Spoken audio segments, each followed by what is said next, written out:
Varicose veins కి సరైన చికిత్స కోసం సంప్రదించండి ఎవిస్ హాస్పిటల్. నమస్తే రమగారు. నమస్తే చే రమగారు, ఏదైనా మంచి కథ చెప్తారు? అగ్ని పరీక్ష చెప్తా. పూర్వం అట ఒక పురందర నగరం అనే ఒక రాజ్యం ఉండేది. పురందర రాజ్యం. రాజుగారికి లేక లేక ఒక కూతురట. ఆ రాజ్యము భూమండలానికి ఒక చివరి ఉండేది. పెద్దగా బయట రాజ్యం నుంచి రాకపోకలు ఉండేవి కాదు. ఈ కూతురు, ఈ లావణ్య, ఆ అమ్మాయి పేరు, చక్కటిదే. ఎవరు వచ్చేవాళ్ళు పోయేవాళ్ళు ఏమీ లేక ఏమిటో కొంచెం లోన్లీగా ఉంటూ ఉండేవాళ్ళు. వాళ్ళు పెళ్లి సంబంధాలు చూసినా పెద్దగా ఈ రాజ్యానికి పెళ్లి సంబంధాలు ఏవీ రాల. పాతకాలం తండ్రికి తల్లికి ఎలా పెళ్ళయిందో కానీ ఇక ఆ పిల్లకి విసుగ్గా ఉండేది జీవితం. ఆ లావణ్యకి చెలికత్తెలు వాళ్ళు చెప్పిన కథే చెప్పి వేసుకుని బొమ్మలే వేసుకుని అవే కొత్త కొత్త వాళ్ళ ఊళ్ళోకి ఏమీ రావు. ఎప్పుడు బోర్డమ్మే. పెళ్లి సంబంధాలు బయట నుంచి ఏమీ రావు. ఆ పిల్లకి తనకి అసలు పెళ్ళే కాదేమో అని అనిపిస్తూ ఉండేది. ఊళ్ళో అందరూ ఆ మామూలు వాళ్ళు. వీళ్ళలో ఎవరికైనా ఇస్తే అక్కడే పడి ఉంటాం కదా. బయట రాజ్యం వాళ్ళు కావాలని ఉంది. ఏ రాజ్యం వాళ్ళు వీళ్ళ రాజ్యానికి రారు. ఒక బోర్డమ్ పాపం. అయితే ఏమైందట, ఈ అమ్మాయి అనాసక్తిగా ఉండేది. ఒక రకమైన డిప్రెస్డ్గా ఉంటూ ఉండేది. చెలికత్తెలతో చెప్పకుండా ఒకనాడు తమ రాజ్యానికి ఉత్తరం వైపున ఉన్న ఏవో అడవులుంటే అలా నడుచుకుంటూ వెళ్ళిపోయిందట అమ్మాయి. చెలికత్తెలు చూసారు ఇదే వెళ్తుంది. ఈవిడ పిలిచేసరికి విసుక్కుంది. సర్లే బాస ఆవిడ తిరిగి వస్తుందని అంతకుముందు కూడా కాసేపు అలా నడుచుకుంటూ వెళ్ళి తిరిగి వస్తుండేది. ఓ పూట వాళ్ళు వదిలేశారు. ఈవిడ వెళ్ళిపోయింది ఎక్కడికో. వెళ్ళగా వెళ్ళగా వెళ్ళగా అమ్మాయికి ఏం తెలిసింది, తను ఊరు గీరు అన్నీ దాటేశానని, ఏదో ఒక కొత్త ప్రాంతంలోకి వెళ్ళిపోతున్నానని తెలిసింది. బాగా ఆలోచన వచ్చి చూస్తే అవేవో తోటలు. ఎన్ని రకాల పువ్వులో, ఎన్ని రకాల తుమ్మెదలో, ఎంత ఘుమఘుమలో. తను చూసినవి తను ఎరిగినవి కాదు. ఊరికి ఉత్తరంగా ఉంది. సరే, ఇదంటే ఇది భూమి తాలూకు చివరి భాగం అన్నమాట. ఇంకంతే చెప్పుకోవాలి. ఇక ఏం చేసింది, ఒక్కో పువ్వు దగ్గరికి వెళ్ళి చూస్తుంది. ఓ పువ్వు అంతుంది, ఒకటి ఇంతుంది, రంగులు, పువ్వులు, వాసనలు, వాటి మీద ఉన్న పుప్పొడి అన్నీ వింతగానే ఉన్నాయి. ఒక్కో పువ్వు చూస్తూ వాటి మధ్యలో తిరగటం మొదలుపెట్టింది. తేనెలు తాగుతూ తుమ్మెదలు. ఎంత కళో, అసలు మనుషులు తిరిగే చోటల్లే లేదది.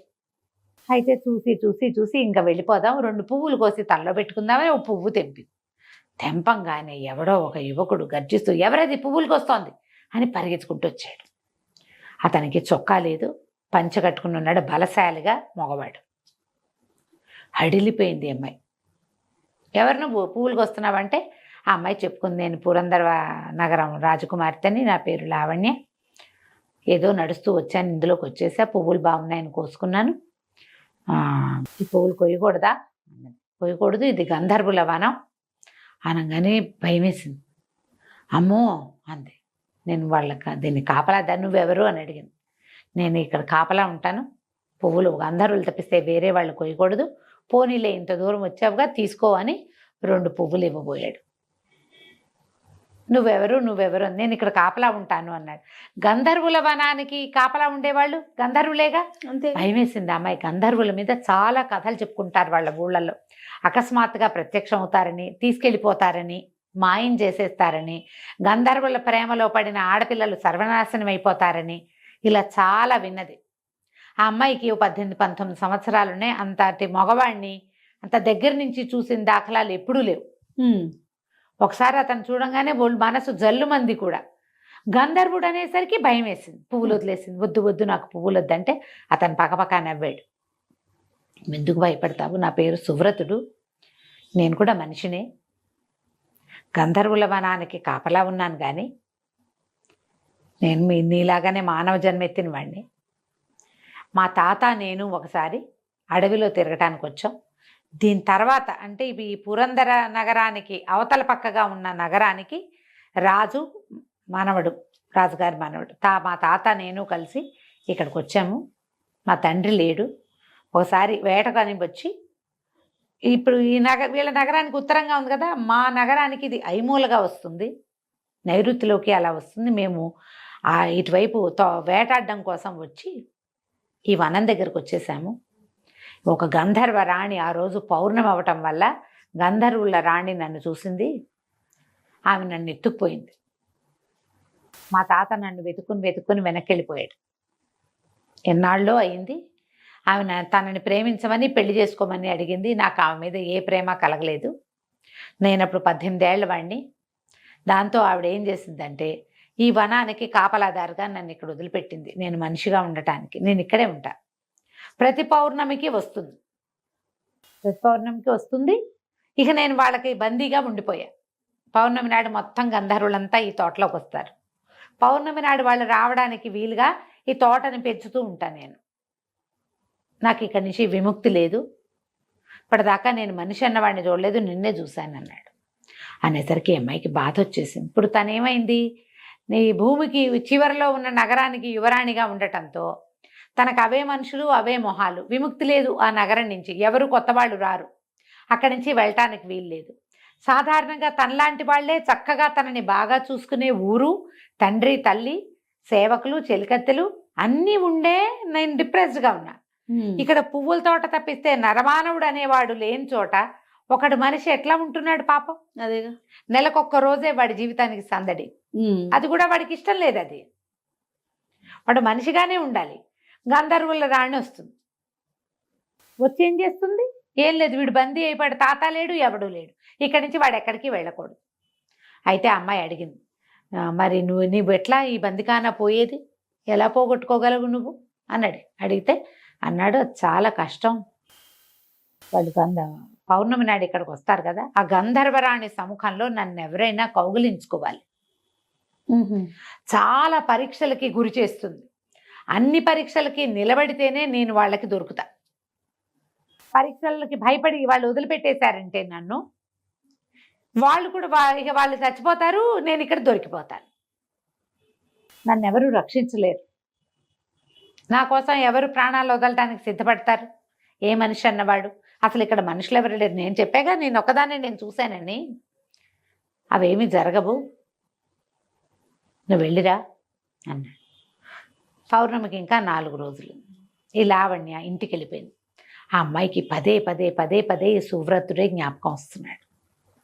ఇన్ని ఉండి నేను ఇలా ఒంటరితనాన్ని అనుభవిస్తుంటే నిజంగానే ఒంటరిగా ఉన్నవాడి స్థితి ఏమిటి? అదే కదా.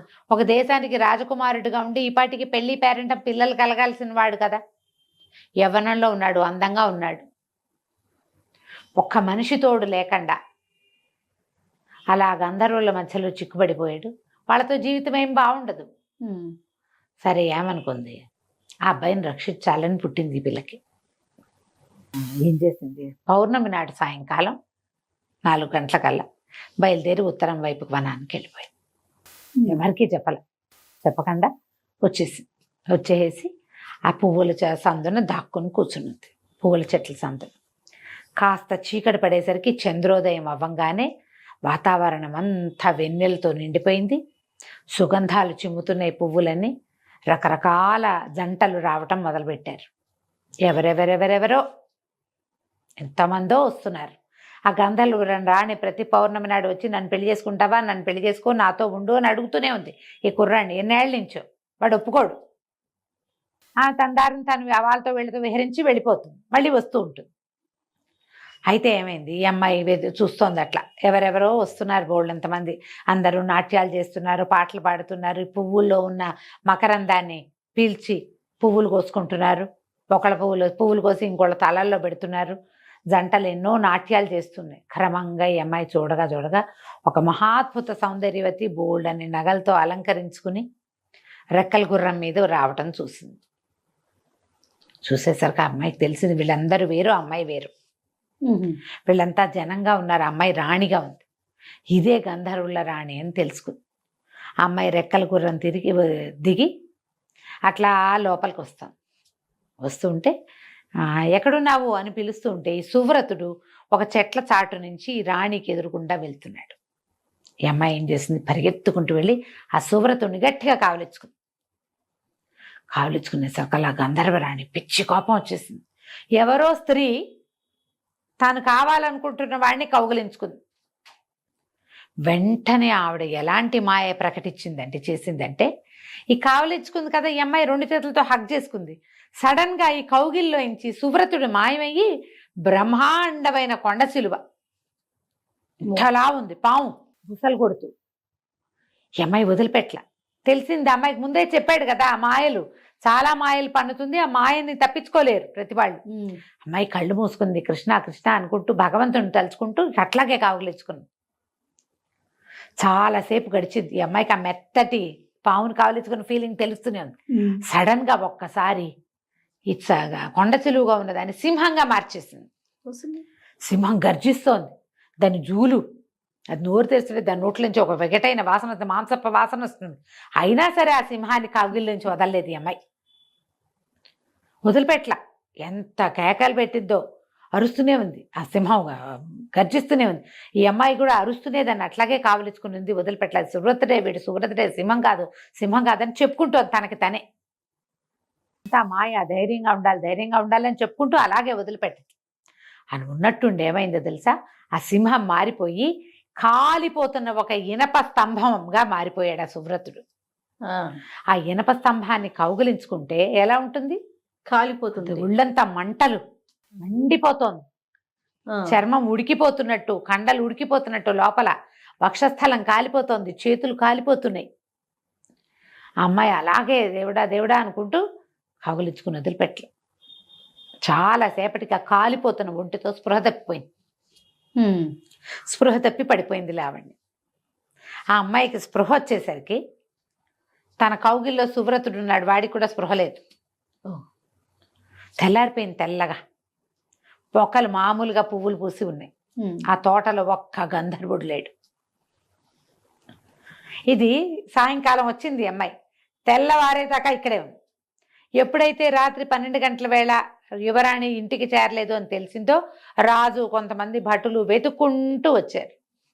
వచ్చేసరికల్లా ఇక్కడ ఈ స్పృహ తప్పి పడి ఉన్న రాకుమార్తె, ఆమె కౌగిల్లో ఉన్న సువ్రతుడు కూడా కనపడ్డారు వాళ్ళకి. వాళ్ళు నీళ్లు చల్లడంతో ఈ అమ్మాయికి మెలకు వచ్చింది. లేచి తండ్రి దగ్గరికి వెళ్ళింది. తండ్రి ఆశ్చర్యపడి, ఎవరు ఇతను, ఇక్కడికి ఎందుకు వచ్చావు, ఎలా వచ్చావు ఏంటంటే, అప్పుడు ఈ సువ్రతుడి జరిగిందంతా చెప్పాడు. చెప్పేసరికల్లా రాజు అన్నాడు, నాయన, నా కూతురు అగ్ని పరీక్షకి నిలబడి నిన్ను మనిషినిగా, నిన్ను బందిఖానా నుంచి విడిపించింది. ఇంకా గంధర్వులు ఈ వనానికి రారు, ఎప్పటికీ రారు. నీకంటే గొప్పవారుడు ఎవరు దొరుకుతారు? మా అమ్మాయి అగ్ని పరీక్ష, సీతాదేవి అగ్ని పరీక్షకి నిలిచి భర్తను చేరుకుంది. అది నా కూతురు కూడా అగ్ని పరీక్షకే నిలబడింది. మా పిల్లని వివాహం చేసుకో, మీ రాజ్యానికి నేను పంపిస్తానని చెప్పి ఇంటికి తీసుకుపోయి చక్కగా పెళ్లి చేసి, వీళ్ళకి ఐమూలగా ఉన్న రాజ్యం, వీళ్ళకంటే ముందు రాజ్యం అన్నమాట, హాయిగా పెళ్లి చేసుకుని సువ్రతుడు, లావణ్య పురంధర రాజ్యాన్ని, వాళ్ళ తాతగారి రాజ్యాన్ని, 2 రాజ్యాలని పరిపాలన చేస్తూ హాయిగా ఉన్నారు. కథ కంచికి మనం ఇంటికి. చాలా బాగుంది రమ్మ గారు. అంటే చాలా ఇంట్రెస్టింగ్ గా అనిపించింది. అవును. నమస్తే. నమస్తే జయ.